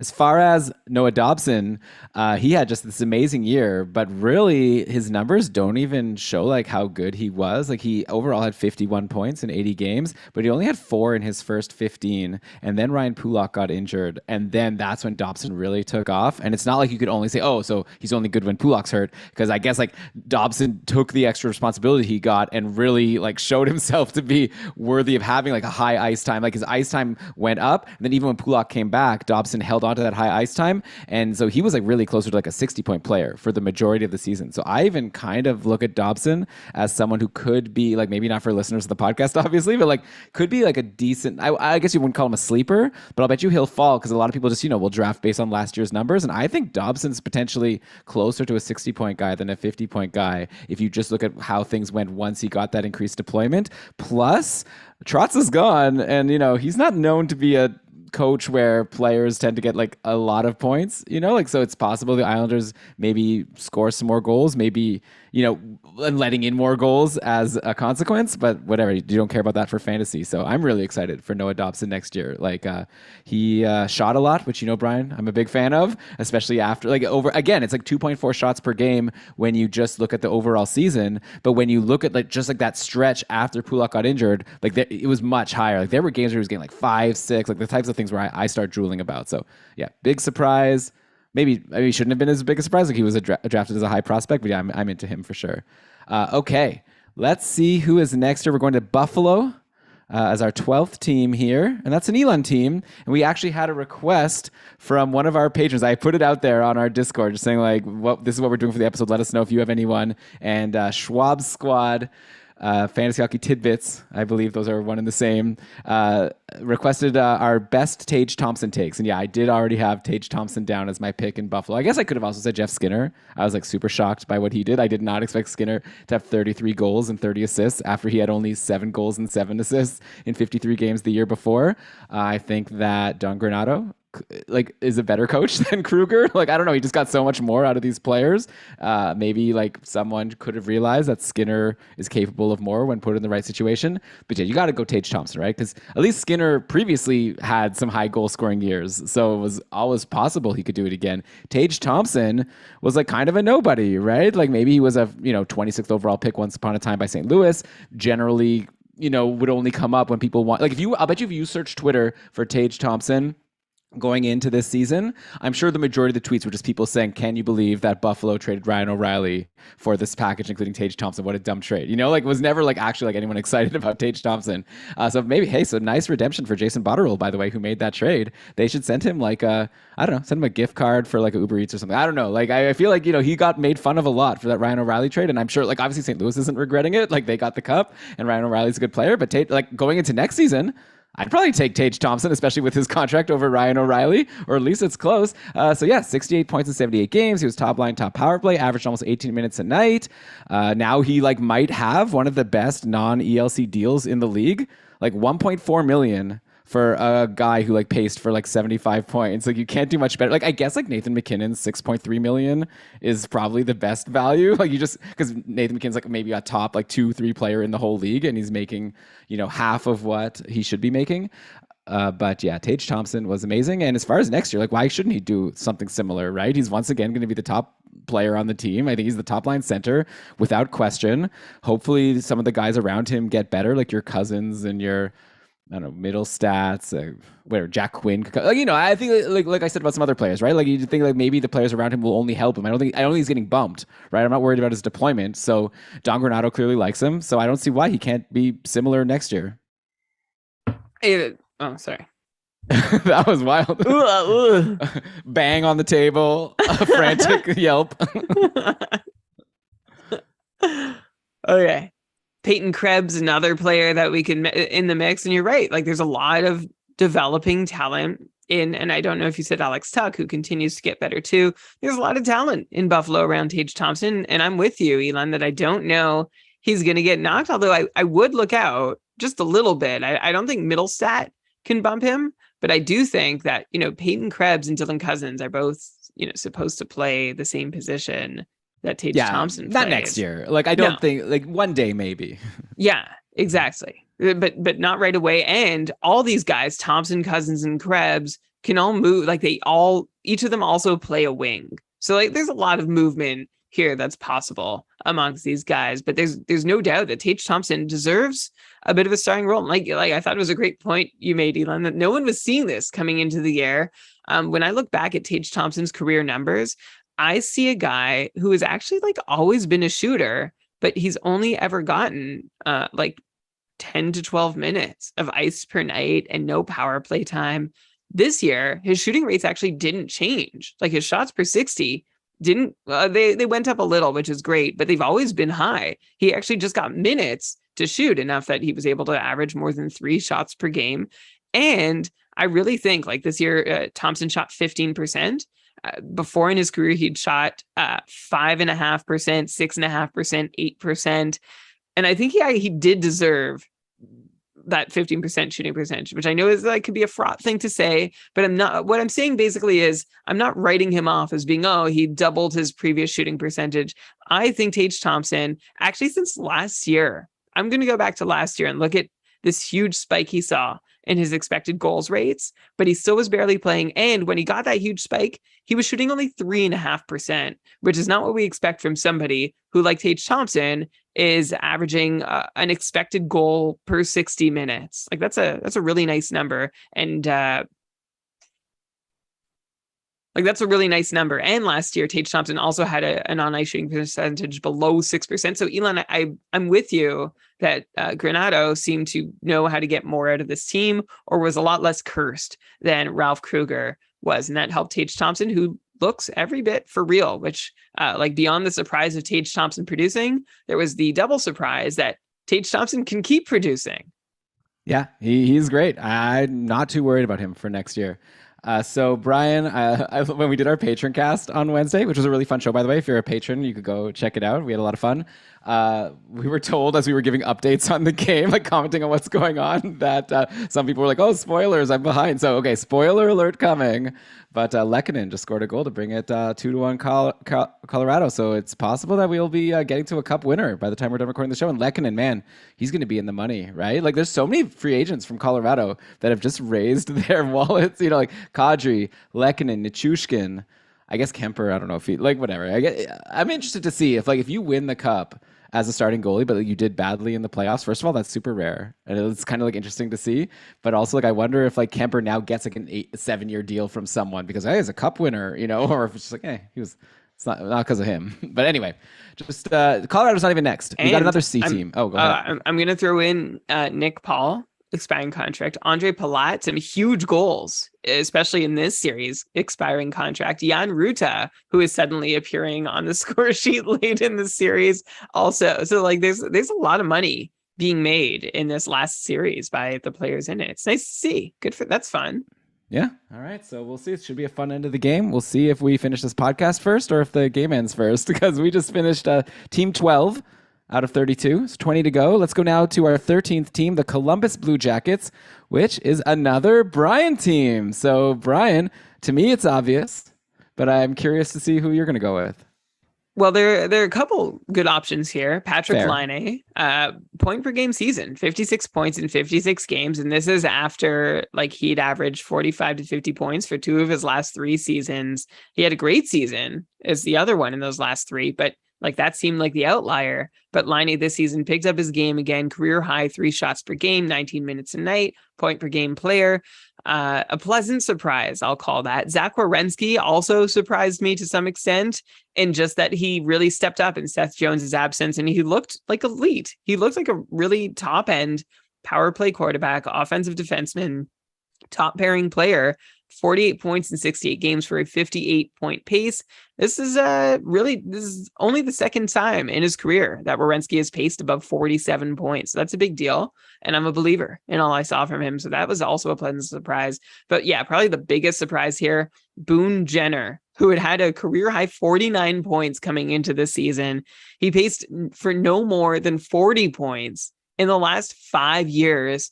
And the 2 seasons before this one, Boone Jenner paced for 34 points and 28 points. So yeah, it was pretty surprising when Boone Jenner paced for 61 points this year, 23 goals, 21 assists for 44 points in 59 games. Not to mention 3 shots a game from Boone Jenner, who took really well to a top line role, which we'd never seen him in. Oh, and also a top power play role too, where he had just 10 points in 59 games. So maybe there's a little room to grow there, even for Boone Jenner. But he's like, remember at the start of the season, we were trying to find the top line center in Columbus. He's been staring us in the face all this while. And Boone Jenner finally got his opportunity. And I'm looking forward to him hopefully putting up another 60 next season. Yeah. I mean, speaking of coaches, right, on Buffalo, we were just talking about how like Granato came in and knew how to use some players and get more out of them. Like clearly Tortorella maybe didn't know what he had in Boone Jenner, and Brad Larson did. So, okay, it'll be fun to see if he can keep it up next year. I feel like probably, yeah. I don't know.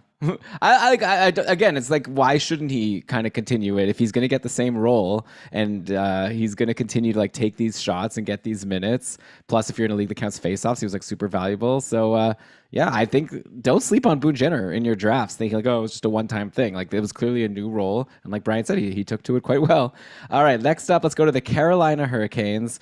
I'm going to do honorable mention to Tony DeAngelo. Like, we knew that he was going to be in a good spot with that top power play open. Like Dougie Hamilton was leaving. There was clearly no one else. They signed DeAngelo. So I can't say you can't say you were too surprised. Or like we were surprised maybe because we thought, what is he going to like make it through the season without getting kicked off the team? Like what happened in New York, like whatever. But at the end of the day, he was probably still better than we expected, right? 51 points in 64 games for a 65 pace. Super sweet. He's an RFA now. Actually, Brian, this whole time I've been assuming he's a UFA since I guess he was like a UFA last summer. Like anyone was able to sign him and Carolina signed him to that 1-year deal. But actually, Carolina has his rights as an RFA. So he'll probably go back to Carolina, which means I don't see why he just shouldn't, unless he pulls a Tyson Barrie. But I think he's like better than Tyson Barrie, right? I think that he's going to hold the top power play. Carolina's a good team. And I think he also had 10 points in 14 playoff games. He didn't disappear like Barry did in the playoffs. So yeah, I think he's probably still going to be a 60-point guy. Like, who's stealing that top power play next season from Tony DeAngelo? I can't see anybody that would do it. I agree. I don't see any reason to think he's not just going to repeat what he did last year. Yeah. We're still waiting to see, like, is he? Oh, sorry. He's not even my pick. Yeah. Is that what you were going to get to? No, I was just. We're still waiting to see. Oh, I'll let you we're finish still your waiting. sentence. Yeah. Let me just repeat. I'll start that piece over. Yeah, I don't see any. Sorry. Yeah, I don't see any reason to disbelieve that DeAngelo can just keep doing that again, assuming that he's with the team, right? He doesn't have a contract right now, so we'll wait and see. You weren't listening to Oh, because I was saying how he's like not a UFA, he's an RFA. Oh, okay. All right. So I'll just say my piece. I'll just say this quickly. Yeah, I have no reason to disbelieve that Tony DeAngelo can do that, especially under the assumption he can stay put. I expect he can step into that role right all over again. We'll see if there's any offseason drama around the RFA situation. But yeah, assuming he's back in Carolina, I would take him over Tyson Barrie, if that's the question here. No, definitely. No, and he's not even my pick, all right? So I'm saying he was a little surprising, but the most surprising to me is a negative one here, and that's Martin Necas. He pretty much disappeared, right? He had 40 points in 78 games for a 42-point pace. This was after he had a 63-point pace sophomore season. You expect these like young, high pedigree players to like get better or at least stay the same, not like completely fall off in year 3. But the 12th overall pick from 2017, yeah, it did just that. And he's also an RFA, and he's probably not going to get a bit. Like, I'm kind of curious now, like what Waddell does with Necas, right? Because like now is the opportunity. If you like him and you think it was just like a down year or whatever, now's the time they could get him like at a cheap contract. This is where you could get the McKinnon type of contract, right? Like obviously not the same level of player, but maybe like Necas would agree to like an 8-year contract, like $4 million a year, and it could turn out to be like a huge bargain. Or if you're the GM, do you like have to be nervous that maybe Necas just isn't like as amazing, and maybe you just try to sign him to a 1 or 2 year deal and like let him prove if he's worth a long-term deal. So I'm curious to see what's going to happen this offseason. I think he's like very clearly better, and probably a lot of this had to do with deployment, but also clearly a lot of it had to do with him not earning the deployment and not doing well when he was getting good deployment. So Brian, any like general takes on Necas, and if like, do you think that he just like forgot to be good, or like going into next year, is he someone you would draft if he was available at the end of the draft? Because he wasn't worthy of rostering in most leagues this past year for the majority of the season, but he's still someone to me that I feel like I would take and hope that he could do better.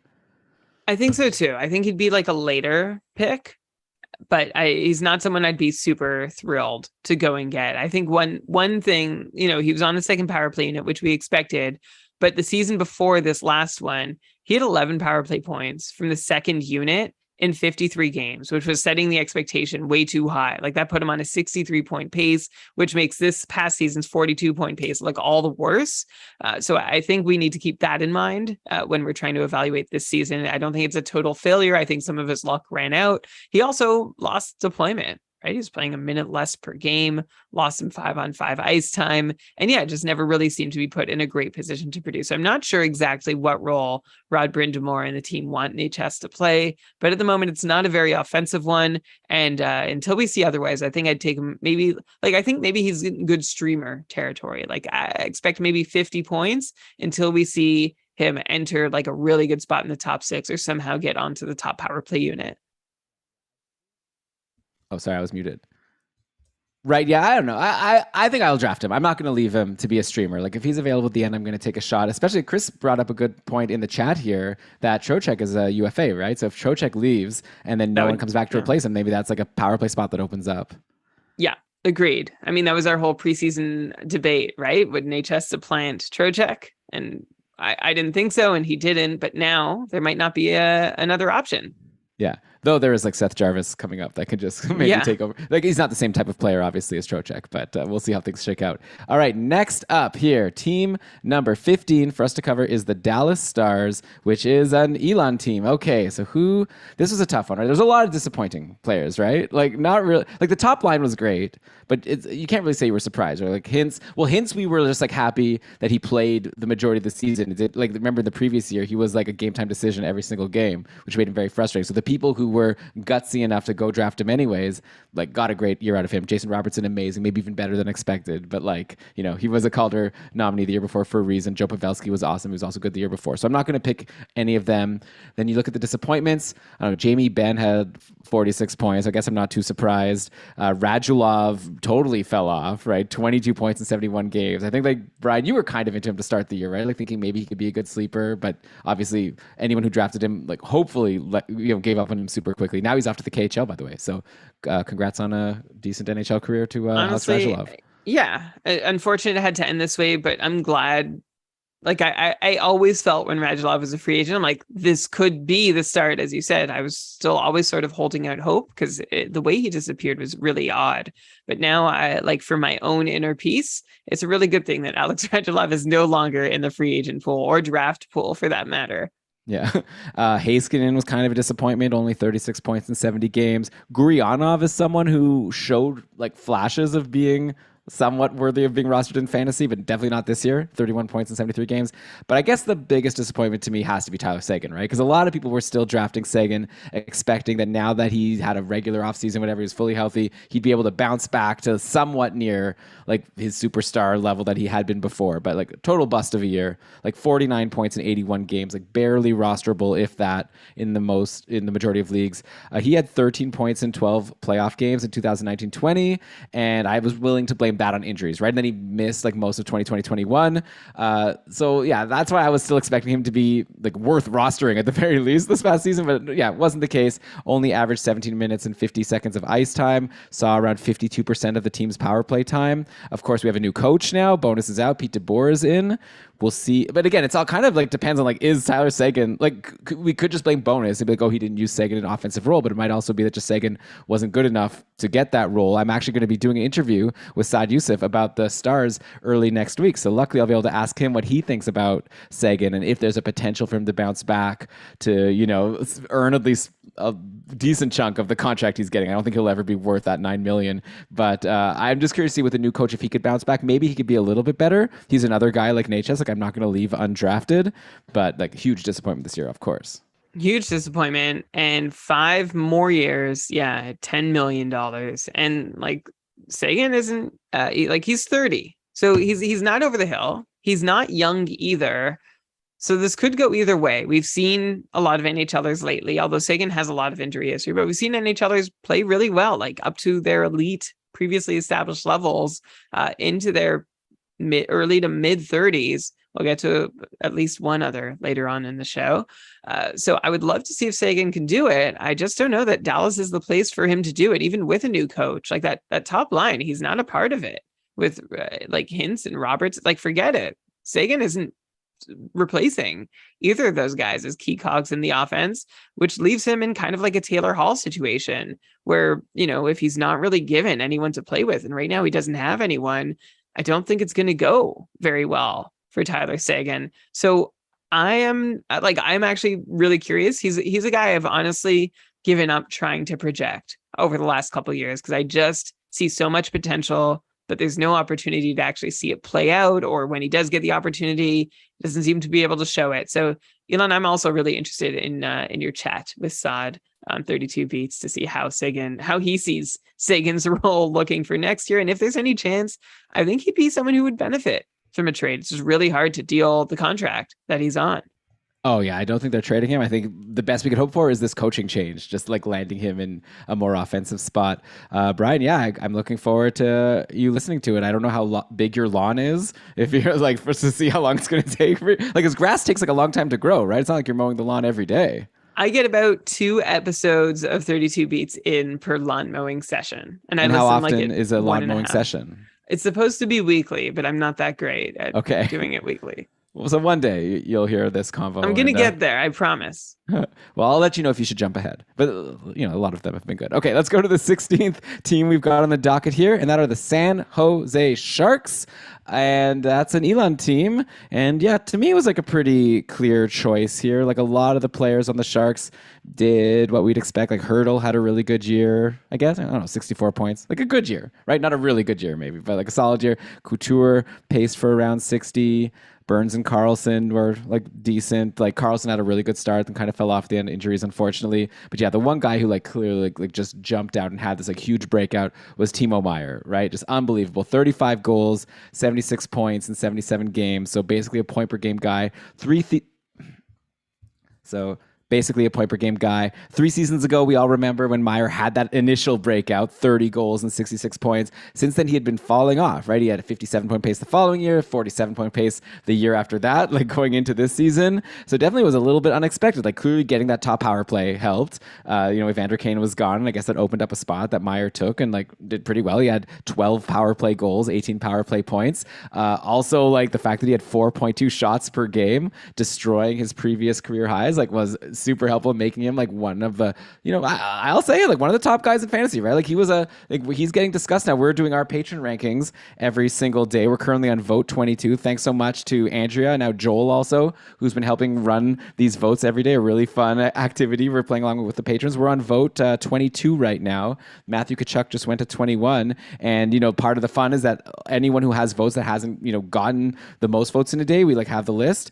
And I've seen Meyer, I don't know if he has any official votes. I know John Reed was saying he's going to be bringing up Meyer soon. So yeah, he's in that conversation, probably like maybe a 3rd round pick next year, and for good reason. And again, this is a situation where I just don't see why he should slow down too much. Like, I don't think that top, like I talked to Sheng Peng. I asked, is there any chance Meyer loses the top power play again? He was like very, very unlikely, right? Like, yeah, Eklund is coming in, Bordelot is coming in, but it seems like Meyer's got that pretty locked in at this point. So he's going to have that great deployment. If he's going to keep taking all these shots, like why shouldn't he have a similar, maybe he falls off a little bit, but like I'm pretty confident in him. Maybe I won't get him in drafts if people like are taking him the 3rd round, but definitely by the 4th round, I'd be really excited to get Timo Meyer.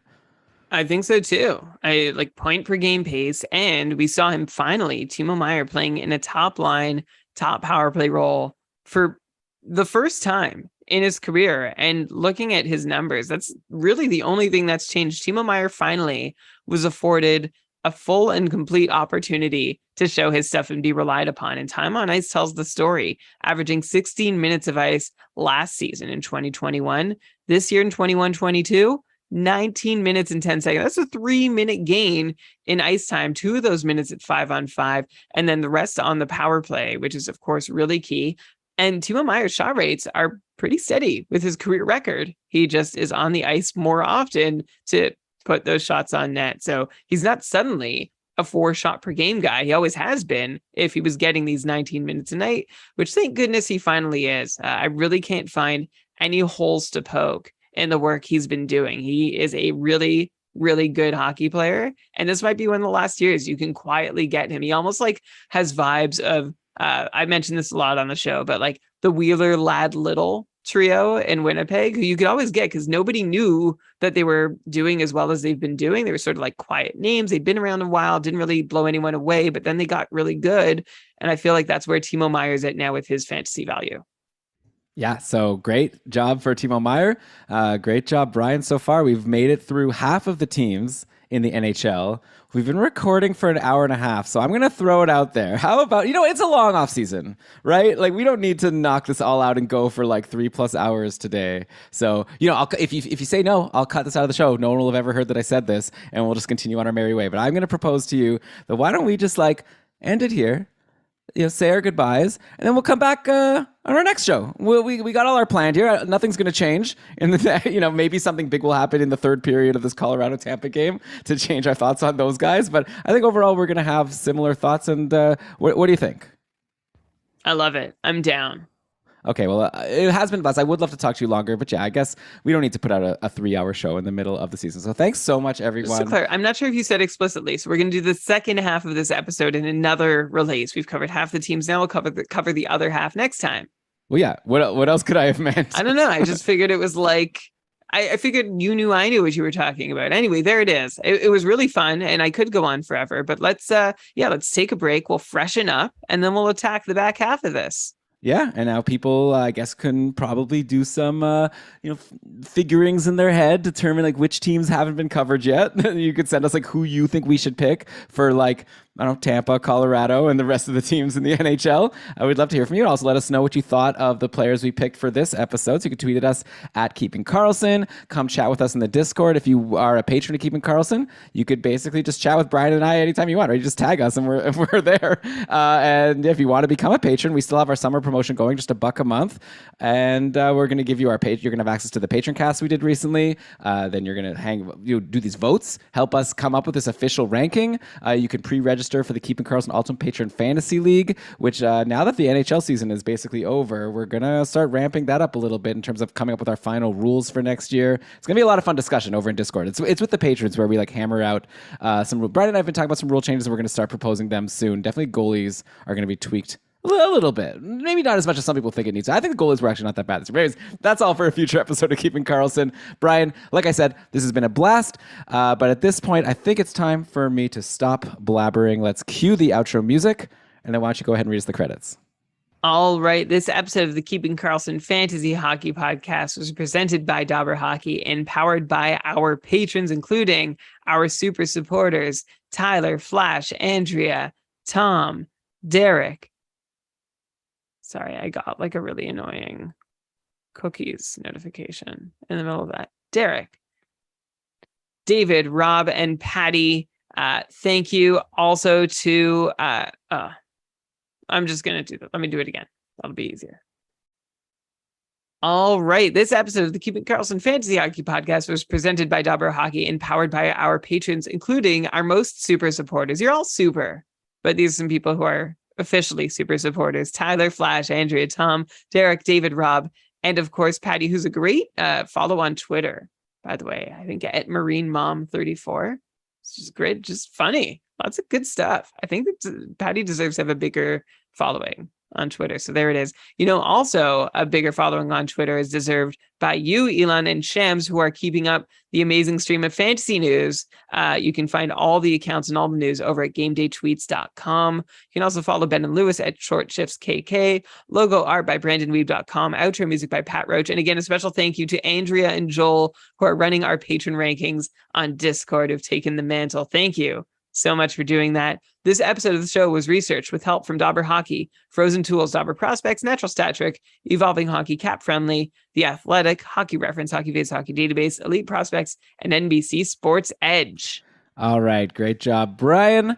This was fun. We've got 16 teams to go. I'm curious to see if anything we hear from people will get us to change our minds or if we're going to stick with our picks that we currently have locked in. I'm looking forward to doing this show with you soon. But before we get to that, I'm going to be talking again about the Dallas Stars. So yeah, make sure you subscribe to Keeping Karlsson. I'm working on getting more interviews. We're going to try to work through our 32 Beats series. So it's all about just like knocking out these teams, basically. That's my life as a Keeping Karlsson podcaster. So yeah, make sure you're subscribed on Apple Podcasts, Spotify, wherever you get your pods. Subscribe, get those shows. You don't miss anything. But okay, Brian, I'll throw to you to say goodbye. Tell people what they should be doing while they're waiting for the NHL draft, free agency, and all the fun that's coming. Yeah, there's a lot of fun coming. It would be great if you could, along with us, keep doing what you can do to make sure that fantasy hockey is for everyone. Boom. Fun show. Yeah. Right. Thanks everyone for watching. Did you animal? Funny Shams.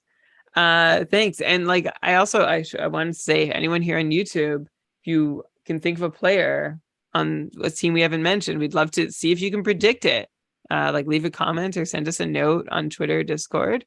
Love to hear who your surprising players are from the rest of the league. Yeah. I mean, I have the notes right here. If anyone wants me to just spoil it. That's no fun. We don't need to spoil it. So most of it is obvious anyways. You wouldn't.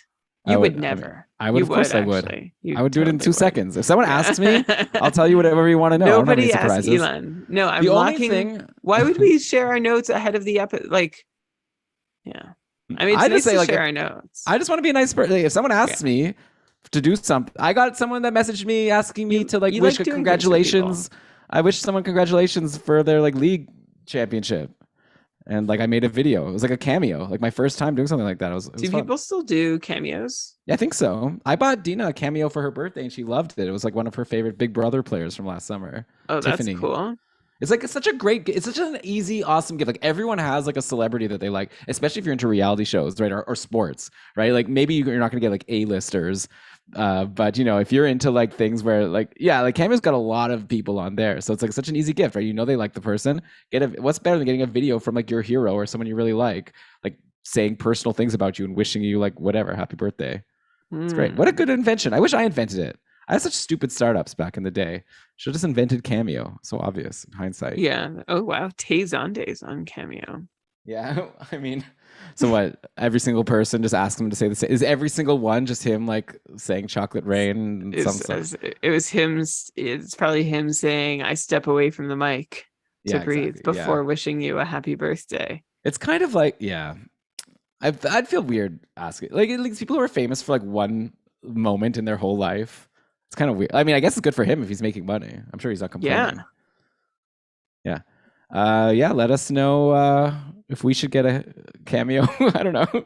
Is there any, like, should we get a cameo for keeping Karlsson and You then need play to it on be the like show? get a cameo from Keeping Karlsson. No, like it would be cool if like there was someone that we should get a cameo from to play. Like Oh. if Eric Carlson ever ends up on Cameo, it would be we could then finally get him to like record like an intro to the show. We could just get a cameo and be like, "Hey, Mm. can you say the following, please? You're listening to Keeping Karlsson. I'm Eric Carlson." You know, we'll come up with like a good script for him. But Mm. he's making too much money, unfortunately. I don't think he needs to go to Cameo. You know, if I was making a lot of money, I still feel like if I could, like, it'd be fun to be that important. Yeah. Well, I mean, he's got a lot going on, you know. Maybe when he retires, that'll be good. Yeah, well, maybe he'll do it even though he has a lot of money when he's retired and doesn't have like to I mean, train I'm and sure do he whatever he shares has to do. himself with the world as much as he wants as it is. Yeah. All right. Well, thanks again, and talk to you later, everybody. Good job, Brian. Bye. Good Have a good job, night. Elon. Thanks everyone in the chat. Okay, I'm gonna turn it off now. Bye bye. That's funny, Shams. Okay, now I'm gonna turn it off. Okay. Now that Sham's got his kudos. Okay, we are no longer live.